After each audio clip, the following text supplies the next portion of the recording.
भगवान श्री राम के असली वंशज आज भी जिंदा है। आखिर कौन है ये श्री राम के असली जिंदा वंशज? क्या आप जानते हैं भगवान श्री राम के देश त्यागने के बाद अयोध्या का क्या हुआ? आखिर कैसे भगवान श्री राम के जाने के बाद उसके संतान लव और कुश ने राज्य को संभाला और कैसे सूर्यवंशियों का वंश आगे बढ़ा? शायद आप नहीं जानते होंगे कि लव और कुश के बाद इतने सूर्यवंशी राजा हुए कि उसके वंशज आज भी जिंदा है। लेकिन वो कहाँ पर है और किस हालत में है, चलिए जानते हैं आज के इस वीडियो में। रावण का अंत करने के बाद जब श्री राम माता सीता को अपने साथ वापस अयोध्या में ले आए, तब माता सीता को ये नहीं पता था कि उनके लिए अभी परीक्षाओं का अंत नहीं हुआ है और एक दूसरी परीक्षा अभी भी उनके मार्ग में खड़ी है। जब श्री राम ने अपनी प्रजा के सवाल उठाने पर माता सीता को ही त्याग दिया, तब वह वाल्मीकि जी के आश्रम में रहने के लिए चली गई, जहाँ उन्होंने अपने बेटों लव और कुश को जन्म दिया और उनका पालन पोषण किया। लेकिन इतना सब होने के बाद भी ये कहा जा सकता है कि श्री राम का माता सीता के प्रति प्रेम ही था, जिन्होंने सीता को त्यागने के बाद भी किसी दूसरी रानी से शादी नहीं की।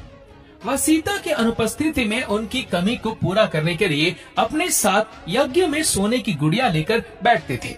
सोने की गुड़िया इसलिए क्योंकि सोने को सबसे पवित्र माना जाता है। आइए जानते हैं, जब भगवान श्री राम ने राजपाट छोड़ दिया तो उसके बाद रघुवंशियों का क्या हुआ? आखिर किसने शासन किया? भगवान श्री राम के राजपाट छोड़ने के बाद कुश अपनी सेना के साथ अयोध्या आए और उन्होंने वहाँ पर शासन संभाला। उन्होंने कुमुदवती से विवाह किया और अतिथि के पिता बने और उनके बाद अतिथि के पुत्र हुए निषद और निषद के पुत्र हुए नल, नल के बाद हुए नभ। इस तरह वंशावली बढ़ते बढ़ते आ पहुंची महाभारत काल के राजा बृहदबल तक। बृहदबल का जिक्र इतिहास में कुश की 50वीं पीढ़ी के रूप में किया गया है। भगवान श्री राम के ही वो वंशज थे। उन्होंने कुरुक्षेत्र के युद्ध में कौरवों की ओर से युद्ध लड़ा था, जहाँ पर आप महाभारत का पूरा वर्णन जान सकते कि किस तरह से बृहदबल ने युद्ध लड़ा था। कहते हैं कि चक्रव्यूह के दौरान अभिमन्यु और बृहदबल के बीच घमासान युद्ध हुआ था और अभिमन्यु के प्राण घातक तीर से बृहदबल की मृत्यु हो गई। हमारे पुराणों में भी भरत, लक्ष्मण और शत्रुघ्न के भी दो पुत्रों का जिक्र है। भरत के 2 पुत्र हुए तारक्ष और पुष्कर। वही लक्ष्मण जी के पुत्र चित्रांगद और चंद्रकेतु। वही शत्रुघ्न के पुत्र हुए सुबाहु और शूरसेन।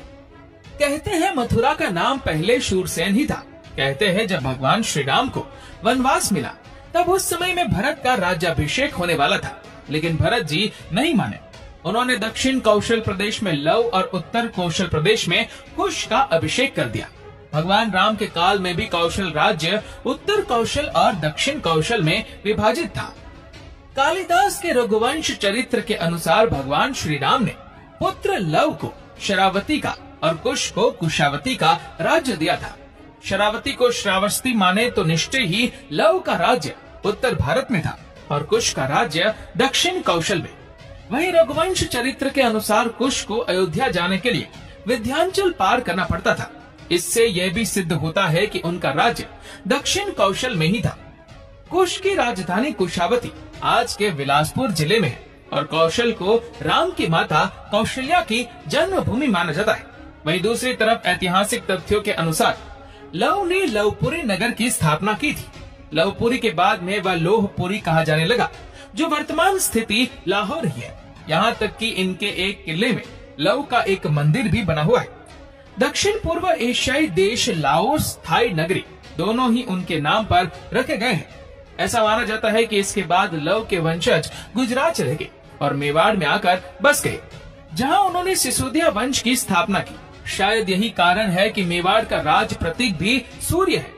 साथ ही ये भी सुनने में आता है कि लव से राघव राजपूतों का जन्म हुआ, जिनमें बरगुजर, जयास और सिकरवारों का वंश चला।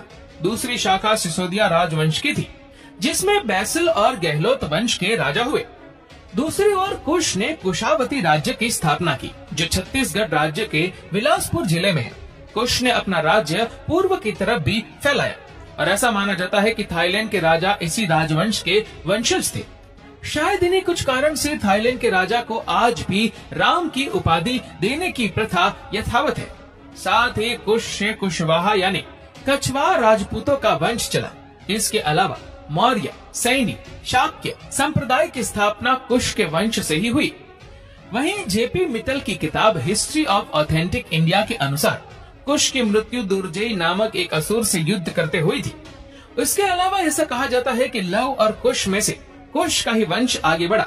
इसी कारण इतिहास में कुश के वंशजों का वर्णन ज्यादा मिलता है। पुराणों में 30 दूसरे सूर्यवंशी राजाओं का जिक्र भी है, जिसमें से एक नाम गौतम बुद्ध का भी है। सूर्यवंश के अंतिम राजा के रूप में राजा सुमित को ही जाना जाता है, जिनको नंद वंश के संस्थापक पद्म आनंद ने हराकर अयोध्या को कब्जे में ले लिया था। और ये समय ईसा पूर्व से 365 से लेकर 420 तक रहा होगा। वहीं भारत की सर्वोच्च अदालत ने ये भी आगे जाकर पूछा कि क्या राम के आज भी कोई वंशज अस्तित्व में है। तब जयपुर के राज परिवार में से दिया कुमारी ने एक पत्रावली के जरिए कुछ सबूत पेश किए, जिसमें अयोध्या के सभी राजाओं के नाम क्रम अनुसार लिखे हुए थे। और इसमें राम के वंशज के रूप में 289 में नंबर पर आमेर जयपुर के सवाई जयसिंह का ही नाम था। और इसी क्रम में 307वें वंशज के रूप में दिया कुमारी के पिता महाराजा भवानी सिंह का नाम मिलता है।